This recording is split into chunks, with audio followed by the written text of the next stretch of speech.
అందరికీ వందనములండి. ఒకానొక సందర్భంలో నాయకుడైనటువంటి యెహోషువ గారి నాయకత్వంలో ఇశ్రాయేలీయులు అమోరీయులతో యుద్ధం చేస్తూ ఉంటారు.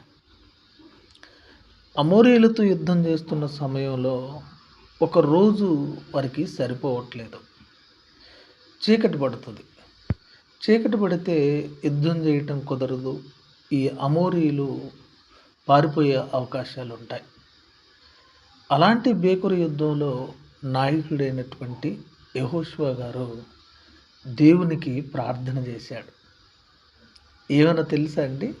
ఒకసారి యెహోషువ గ్రంథం 10వ అధ్యాయం 12వ వచనంలో, సూర్యుడా నీవు గిబియోనులో నిలువుము, చంద్రుడా నీవు అయ్యాలోను లోయలో నిలువుము, జనులు తమ శత్రువుల మీద పగ తీర్చుకుని వరకు సూర్యుడు నిలిచెను, చంద్రుడు ఆగెను.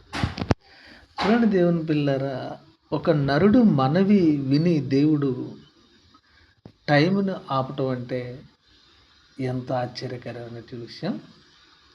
నిజంగా ఆ దేవుడు ఎంత గొప్పవాడండి కదా. చదువుతుంటేనే ఆశ్చర్యం వేస్తుంది.